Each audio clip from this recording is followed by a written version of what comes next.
அடுத்ததாக doctor M Viswanathan scientist, புற்றுநோய்க்கு மருந்து கண்டுபிடித்தவர்.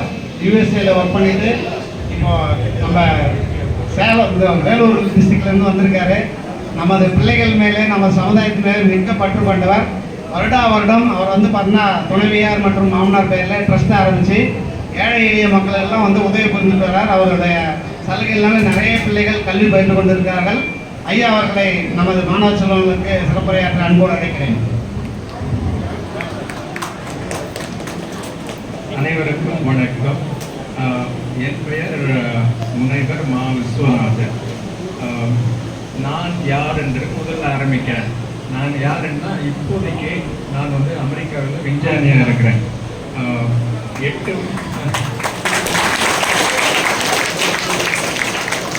சுமார் 40 ஆண்டு காலமாக அமெரிக்காவில் வாழ்ந்து வருகிறேன். 8 மருந்துகள் தயாரித்திருக்கு. அதில் வந்து 5 மருந்துகள் புற்றுநோயை குணப்படுத்துகிற மருந்து. அதெல்லாம் எப்படி உண்டாச்சு, நான் வந்து இப்போ இன்னைக்கு அது என்னுடைய இது நிலை, பல லட்சங்கள் சம்பாதிக்க முடியுது, நல்ல நிலையில் வாழ்ந்துட்டு இருக்கேன். ஆனாலும் பிறந்த மண்ணையே மறக்கவில்லை. சரி, நான் எப்படி இருந்தேன்?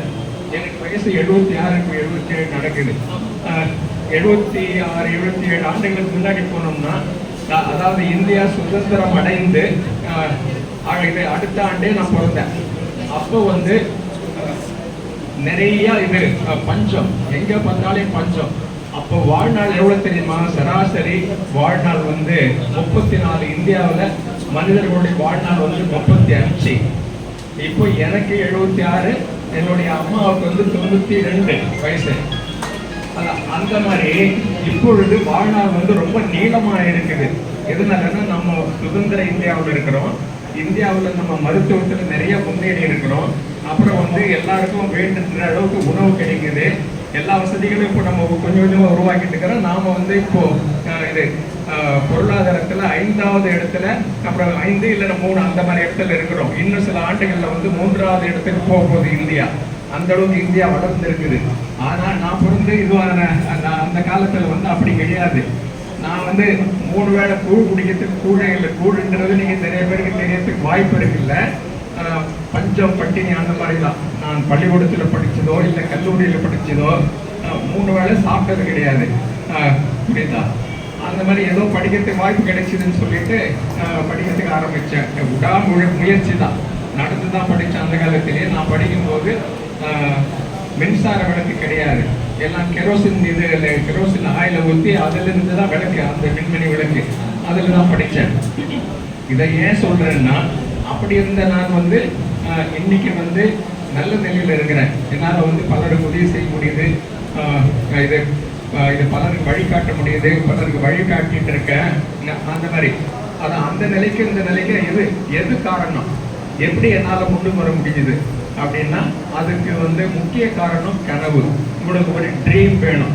என்ன எப்படி இருக்க போறேன், என்ன செய்யணும் என்னுடைய வாழ்க்கையில.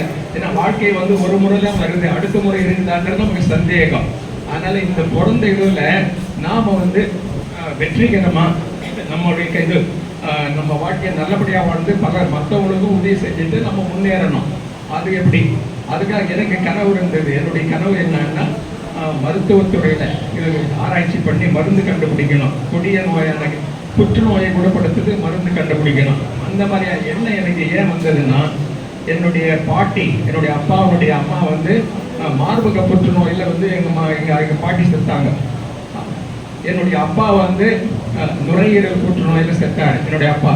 அந்த மாதிரி இதெல்லாம் பார்த்து தான் எனக்கு இது கேன்சர் தான் என்னுடைய எதிரி அப்படின்னு முடிவு பண்ணேன். அதுக்கு வந்து இது மருந்து கண்டுபிடிச்சு இது பண்ணுறது தான், அதான் என்னுடைய குறிக்கோள், என்னுடைய கனவு அதுதான், என்னுடைய ட்ரீம் அதுதான். அதனால் அதுக்கு என்ன படிக்கணும்னு சொல்லிட்டு எனக்கு தெளிவானது.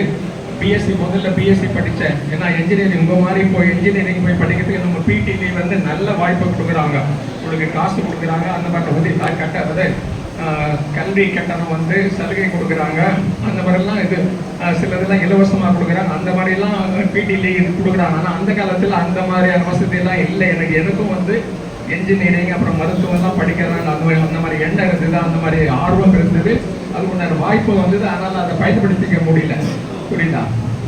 அது மாதிரி நமக்கு வந்து நம்முடைய எண்ணம் என்னான்னு இது தெளிவாக இருந்ததுன்னா, நம்முடைய கனவு தெளிவாக இருந்ததுன்னா நம்ம அதை நோக்கி போக முடியும். நான் வந்து பிஎஸ்சி கெமிஸ்ட்ரி படிச்சுட்டு அப்புறம் மருந்து தயாரிக்கிறதுக்கு வந்து மனித உடலை நம்ம நல்லா புரிஞ்சுக்கணும். அதனால பயோகெமிஸ்ட்ரி படித்தேன். இது மெட்ராஸ் யூனிவர்சிட்டி சென்னையில் போய் படித்தேன். அதுக்கு அடுத்தது இது மேற்கொண்டு ஆராய்ச்சி படிக்கணும், பிஹெச்டி படிக்கணும் அப்படின்னு இந்தியன் இன்ஸ்டியூட் ஆஃப் சயின்ஸ் அங்கே போயிட்டு பயோடெக்னாலஜி பயோகெமிஸ்ட்ரி ஏரியாவில் பிஹெச்டி படித்தேன். என்னுடைய மென்டர், என்னுடைய குரு அங்கே யாருன்னா அர்கோபிந்த் குரானான்ட்டு ஒரு நோபல் பரிசு வாங்கிய விஞ்ஞானி. அவர் கூட வந்து வேலை செஞ்சு நோபல் பரிசு உண்டான அந்த மாதிரியான ஒரு ஆராய்ச்சி செய்த ஒரு இது அவரே குரு அமைஞ்சாரு. இந்தியன் இன்ஸ்டியூட் ஆஃப் சயின்ஸ்ங்கிறது இது உலகத்திலே one of the best institute. இந்தியாவில் அதுதான் முதல் தரமான இன்ஸ்டிடியூட். புரியுதா? நீங்கள் அதனால உங்களுடைய குறிக்கோள் இப்போ பிடிலி போங்க, பிடிலியோ இல்லை வேற ஏதோ போங்க. அப்புறம் அதுக்கடுத்தது advanced degree Indian Institute of Science அந்த மாதிரி இது போங்க. இப்போ இருக்கிற காலகட்டத்தில் ஒரு டிகிரி மட்டும் படித்தா வந்து ரொம்ப செழிப்பாக இருக்க முடியாது. பல டிகிரி இருந்தால் தான் சம்பளம் அதிகமாக வாங்க முடியும். இப்போ சாதாரணமாக 60 ஆண்டு அந்த மாதிரிலாம் வந்து 58 60 வந்து ரிட்டையர் பண்ணி வீட்டுக்கு அனுப்பிச்சு விட்டுறாங்க. லைஃப் வந்து இப்போ என்னுடைய அம்மாவே 92 வயசுல இருக்கிறாங்க. இப்போ நீங்க எல்லாம் வந்து 100லிருந்து 120 ஆண்டுகள் வாழ போறீங்க. இப்போ 60 ஆண்டுல உங்களை வீட்டுக்கு அனுப்பிச்சிட்டாங்கன்னா 60 ஆண்டு நீங்க உங்க வீட்டில் உட்காந்துட்டு என்ன பண்ணுவீங்க? நீங்க உங்களுக்கு வேண்டிய இதெல்லாம் பணம் சம்பாதிச்சுட்டு பண்ணணும். அதனால அட்வான்ஸ் டிகிரி வேணும். அதுக்காக வேண்டிதான் நான் வந்து எம்எஸ்சி போனேன், அப்புறம் பிஹெச்டி போனேன். அதுக்கடுத்து வேற ஏதாவது இருந்தாலும் படிக்கலாம்னா ஆனால் வந்து அதுவே எனக்கு இப்போ நான் செய்யற தொழில் என்னுடைய கனவை ஃபுல்ஃபில் பண்ணுறதுக்கு அதுவே போதுமானதாக இருந்தது. புரியுதுங்களா? அதே மாதிரி நீங்களும் வந்து அட்வான்ஸ்டு டிகிரி வாங்குறதுக்கு அதே மனசில் வச்சுக்கோங்க, மனசில் பின்பக்கம் வச்சுக்கோங்க. ஏன்னா நீங்கள் நிறைய பணம் சம்பாதிக்கணும்னா அட்வான்ஸ் டிகிரி வேணும். பிஇ படித்தா வந்து 25,000 சம்பளம் கொடுத்தாங்க. நீ எம்பி படிச்சீங்கன்னா 50,000 கிடைக்கும். புரியுதா? அந்த மாதிரி 50,000 60,000 1 லட்சம் அந்த மாதிரி சம்பாதிச்சு நிறைய மிச்சப்படுத்தலாம். அதை நீங்க வந்து உங்களுடைய எதிர்காலத்துக்கு நீங்க வச்சுக்கலாம். 60லிருந்து 120 வரைக்கும் என்ன பண்ண போறீங்க? அதுக்கு தான் பணம் வேணும். நிறைய உங்களால முடியாத காலம் இதுவாக இருக்கும். உங்களுக்கு வந்து முதுமை வர காலத்துல பணம் முக்கியம். புரியுதா? அந்த மாதிரி இது பண்ண. அதனால அட்வான்ஸ் டிகிரியும் உங்க மனசுல வைங்க, பின்பக்கத்தில் வைங்க. அதனால முதல்ல வந்து கனவு இருந்ததுன்னா என்ன படிக்கலாம்னு உங்களுக்கு தோணும். உங்களுக்கு இப்போ டாக்டர் ஆகணுமா, என்ஜினியர் ஆகணுமா, அந்த மாதிரி உங்களுக்கு ஒரு கனவு இருந்ததுன்னா அது வந்து அதுக்கு அடுத்தது நீங்க எங்க படிக்கலான்றது எண்ணம் இதோ உருவாகும். நிறைய பேர் இங்க இருக்கிறவங்கள வந்து ஏழையா தான் இருப்பீங்க, என்ன போல ஏழையா தான் இருப்பீங்க. ஆனா பல ஏழைகள் வந்து முன்னுக்கு வந்திருக்காங்க, நிறைய பெரிய அளவுல முன்னுக்கு வந்திருக்காங்க. உதாரணமா சொல்றோம்னா நம்முடைய இது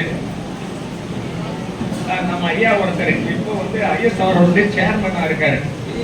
அவர் பேர் வந்து இது நாராயணன் அப்படின்ட்டு ஐஎஸ்ஆர் அவருடைய சேர்மன் தலைவராக இருக்காரு. அவர் வந்து மேலக்குட்டு விலை கிராமம். அவரு ரொம்ப ஏழ்மை நிலையில இருந்து பாலிடெக்னிக் படிச்சு அப்புறம் அதுக்கடுத்தது எம்டெக்கு, அதுக்கடுத்தது பிஹெச்டி அதெல்லாம் இது பண்ணி கடைசியில் இப்போ வந்து தலைவராக இருக்காரு. அந்த மாதிரி நீங்க என்ஜினியர் ஆனாக்கா நீங்க அந்த இதுக்கு ஒரு ஐஎஸ் ஒரு ஸ்பேஸ் ரிசர்ச் அப்படி நம்ம இவர் தலைவர் இருக்காரு அப்துல் கலாம் இருக்காரு. அவரும் ஒரு ஏழையா இருந்தவர் தான். ஒரு சின்ன அவர் படிக்கும் போது நியூஸ் பேப்பரை போட்டு பணம் சம்பாதிப்பாராம் அவருடைய படிப்புக்காக வேண்டி. அந்த மாதிரிலாம் இருந்து ஏழைகள் முன்னுக்கு வர முடியும்னா அதுக்கு நானே சாட்சி. நானே வந்து நான் இது கூட இல்லாம இருந்து கஷ்டப்பட்டுட்டு இருந்தேன். இன்னைக்கு வந்து என்னால வந்து பல பேருக்கு உதவி செய்ய முடியுது. இப்போ சுமார் ஒரு 300 பேருக்கு உதவி செஞ்சிருக்கேன் நான் இது வரைக்கும் என்னுடைய வாழ்க்கையில. அதுல வந்து உதாரணம் சொல்றேன்னா இந்த ஆண்டு மட்டும் பிடிலி கல்லூரியில ஒரு சுமார் 85 பேருக்கு உதவி செஞ்சிருக்கிறேன் இது வரைக்கும். சின்ன அளவு பெரிய அளவு அந்த மாதிரி மாறுபடுது. அவங்களுடைய தேவைக்கு ஏற்ப உதவி பண்ணியிருக்கிறேன். அந்த மாதிரி நான் வந்து ஒரு எண்டோ மட்டும் ஒன்று வச்சிருக்கேன். 9 லட்சத்தி இப்போதைக்கு அதில் 9,15,000 ரூபாய் இருக்குது. அதுலேருந்து வர்ற வட்டி எடுத்து ஒரு 48 பேருக்கு வந்து இது ஸ்காலர்ஷிப் கொடுத்தோம். அதனால அதை வச்சு அவங்க படிக்க போகிறதில்ல, அவங்கள தூண்டுறதுக்கு, அவங்களுடைய ஆசை வளர்க்கறதுக்கு, அவங்களுடைய இன்ட்ரெஸ்ட் வளர்க்கறதுக்கு அது பயன்படுது. அது இல்லாமல் 32 பேருக்கு வந்து 31 பேருக்கு வந்து 6000 அந்த மாதிரி ஸ்காலர்ஷிப் கொடுத்தோம். அது வந்து சுமார் 2 லட்சம் ஆச்சு. ஒரு பொண்ணுக்கு வந்து 10,000 ரூபா கொடுத்தா, அந்த மாதிரி இன்னொரு 2 பேருக்கு 10,000 அந்த மாதிரி கொடுத்தா, அந்த மாதிரி மொத்தமாக சுமார் 85 பேருக்கு கொடுத்துருக்காருல்ல, புரியுதா? அந்த மாதிரிலாம் உதவி செய்ய முடியும். உதவி செய்யறதுனால பணம் எடுக்கிறதுனால தான் பண்ணுறோம். பணம் இருக்கிற அந்த மனசு எப்படி வந்ததுன்னா, ஏழையாக இருந்து நான் முன்னுக்கு வந்ததுனால தான் ஏழைகளுக்கு உதவி செய்யணுன்ற அந்த எண்ணம் வந்தது.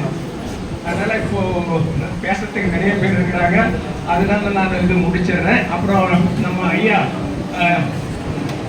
சந்திரமோகன் இருக்காரு. அவரு எப்படி எனக்கு தெரியும்னா, பல மாதங்களுக்கு முன்னாடி நான் இந்தோனேசியா போயிருந்தேன். ஐயாவும் வந்திருந்தாரு. அப்போ இந்தோனேசியாவில் நாங்கள் 2 பேரும் நண்பர்களானோம். அவர் செய்கிற அந்த இதெல்லாம் பார்த்து எனக்கு ரொம்ப வியப்பாக இருந்தது. அதனால் இப்போ வந்து எனக்கு சில மாதங்களுக்கு முன்னாடி அவர் வந்து ஒரு மாணவர், அந்த மாணவர் வந்து பிறவியிலே குருடன். அவர் வந்து பிரசிடென்சி காலேஜ், சென்னை பிரசிடென்சி கல்லூரியில் MA ஹிஸ்டரி படிக்கிறாரு. ஏழை மாணவர், வன்னிய மாணவர். அவருக்கு வந்து நீங்கள் ஐயா நீங்கள் ஏதாவது உதவி செய்ய முடியுமா பாருங்கன்னாரு. என்ன வேலை செய்ய சரியா இது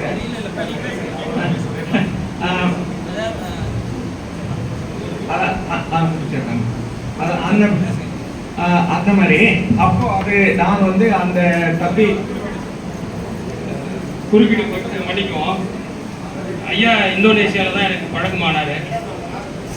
பெரிய நிகழ்ச்சி அவர் பண்ண நிகழ்ச்சியில் நாங்கள் கலந்துக்க சொல்ல தமிழ் நிகழ்ச்சியில் கலந்துக்கணும்.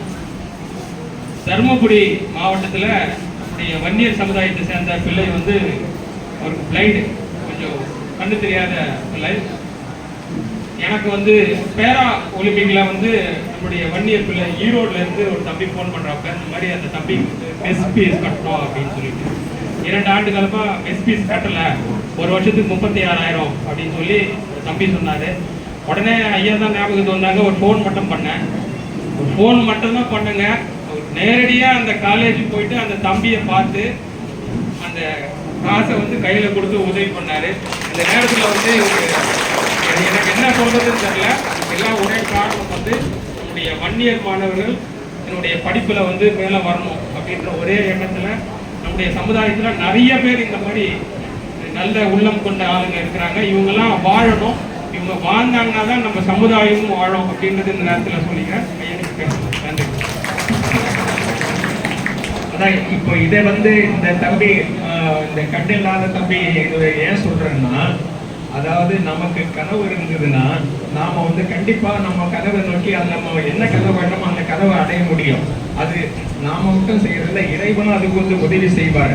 இந்த தம்பி குருடு படிக்க முடியாது. ட்ரையல் சிஸ்டம்னு ஒன்று இருக்குது, அதில் படிக்கிறாரு. அப்புறம் யூடியூப்ல வந்து பாடத்தை ரெக்கார்ட் பண்ணி வைக்கிறாங்க, அதில் அந்த தம்பி பாடம் கேட்குறாரு. அந்த தம்பி வந்து கல்லூரிக்கு பக்கத்திலே விடுதி இருக்குது, அதில் அவருக்கு பார்வையே கிடையாது. ஆனால் சரி, அது அவங்க நடக்கிறதுக்கெல்லாம் கூட கல்லூரியிலேருந்து அவங்க விடுதிக்கு போகிறதுக்கெல்லாம் வந்து கடையிலே வந்து புள்ளியாக இது போட்டு வச்சுருக்காங்க. அதுதான் அவங்களுக்கு வழிகாட்டி மாதிரி அவங்களுக்கு அதை வச்சு அந்த புள்ளியை வச்சு அவங்க இது பண்ணுறாங்க, அவங்க விடுதிக்கு போகிறாங்க. அவர்கிட்ட கேட்டேன், தம்பி நீங்கள் என்ன பண்ணுறீங்க, MA படிக்கிறீங்களா, படித்து என்ன பண்ண போகிறீங்கன்னு கேட்டேன். இவங்க குறிக்கோள் இருக்குதான்னா, ஆமாம் ஐயா குறிக்கோள் இருக்குது எனக்கு. என்ன குறிக்கோள்னா, எனக்கு ரயில்வே சர்வீஸுக்கு போகணும், இந்தியன் ரயில்வே சர்வீஸுக்கு போகணும். அதுதான் நான் MA படிச்சுட்டு இந்தியன் ரயில்வே இதுக்கு வந்து நான் பரீட்சை எழுத போகிறேன். பரீட்சை எழுதி அந்த வேலையை வாங்க போகிறேன். அதான் ஐயா என்னுடைய குறிக்கோள், என்னுடைய கனவு அதுதான் ஐயா அப்படின்னார். அந்த தம்பியினுடைய இது அம்மா கூலி வேலை செய்யுது, இந்த எடுபடி வேலை செய்யுது, இது கட்டடம் கட்டுறது இல்லை. தம்பியும் அதே வேலை, இது இந்த மேஸ்திரி வேலைன்னு சொன்னால் அதில் வந்து எடுபடி வேலை செய்கிறாங்க. அந்த மாதிரி அந்த தம்பி அந்த மாதிரி கனவு வேண்டும், குறிக்கோள் என்ன பண்ணுன்ற ஒரு குறிக்கோள் வேண்டும், டார்கெட். நீ எங்கே போகிற, இது எங்கே போகிற, என்ன செய்யறன்றது முக்கியம். எங்கே போகணுன்றதுக்கு நீ அந்த இது தெரிஞ்சதுன்னா அதை நோக்கி நீ போகலாம். கடவுளும் அதுக்கு உதவி செய்வார். அப்புறம் மேற்கொண்டு நம்ம நண்பர் செய்கிறது வந்து ரொம்ப சிறப்பான செயல். சந்திரமோகன் செய்யறது ரொம்ப சிறப்பான செயல். அவர்கிட்ட கேட்டேன், ஐயா நீங்கள் இவ்வளோ இது வேலை செய்கிறீங்களா, எப்படி செய்கிறீங்க, என்ன செய்கிறீங்க அப்படின்னு கேட்டால் அதுக்கு அவர் சொன்னார், இல்லை நானே தான் பண்ணிட்டு இருக்கிறேன், நான் யார் கூட இது இல்லை அப்படின்னு சொன்னார். இந்த நிகழ்ச்சிக்கு எவ்வளோ பணம் செலவாச்சுன்னா 40,000 ரூபாய் ஆச்சு எனக்கு, நானே தான் இது பண்றேன் அப்படின்னாரு. அதனால அவரு கூட நானும் சேர்ந்துக்கிறேன். நானும் வந்து அவருடைய சுமையை குறைக்கிறதுக்காக அவருக்கு 10,000 ரூபாய் நன்கொடையா நான் கொடுக்கிறேன். இத்துடன் எனது பேச்சை முடித்து